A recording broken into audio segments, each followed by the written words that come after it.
Famous works of art. The Little 14-Year-Old Dancer. Degas' first and only publicly shown sculpture was presented in 1880. It both sickened and amazed artists and critics alike. Spectators called the little dancer horrific, and that it was like looking at a preserved body or the missing link. However, they understood how it reflected the lives of the lower class children at that time. The little dancer was believed to be Mary Longoff, a French student at the École de Danse in Paris, and was also a dancer at the opera. Though both ridiculed and praised, Degas' sculpture was a masterpiece. Its bronze casting copies alone would later be sold for millions of dollars in auctions around the world. The Absinthe Drinker, finished in 1876, expresses a characteristic glimpse of a cafe where people are sitting in a contemplative mood.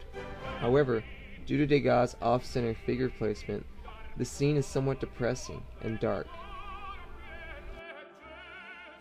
which intensifies the mood of the characters and environment. Oddly enough, though the painting was entitled The Absinthe Drinker, it was found that the woman was actually drinking coffee.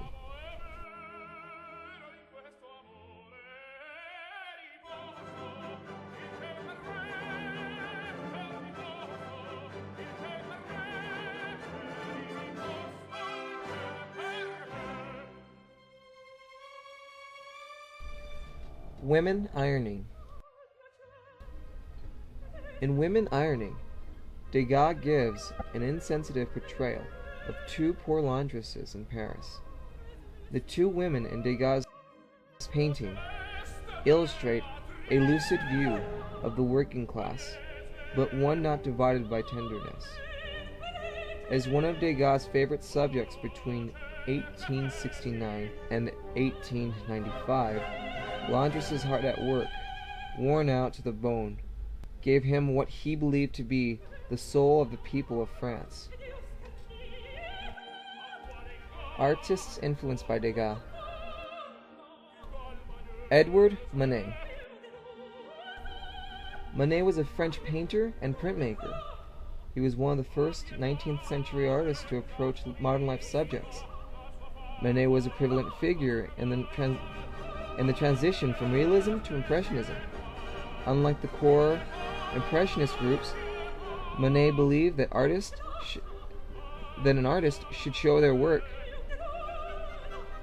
to a Paris salon rather than leaving it to the favor of independent exhibitions.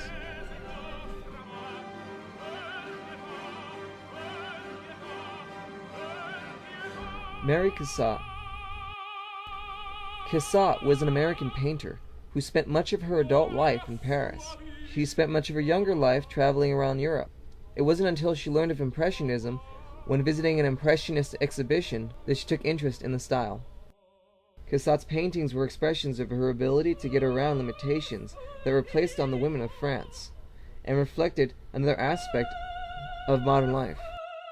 Her paintings, portraits, and depictions of women are representations of mothers as independent and powerful beings.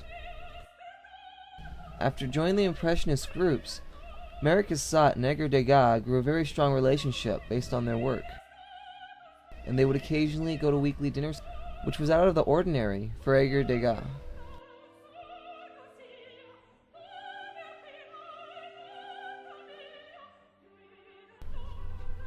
Last point of views. When completing this, I found my views of Edgar Degas had changed a great deal. Much of his character that I had hypothesized by seeing his work was very different. The significance of his work and the amount of time he spent on his work, as well as his life, was way off. I was shocked at the dedication he actually had for his work. Though his lines seemed free and optimistic, he was a very pessimistic man with very high standards. He denied himself contact with almost everyone other than his closest friends and family, so that he could dedicate his life completely to his work. I found it ironic how Degas dedicated his life to become a great artist, but was never truly recognized till after his death.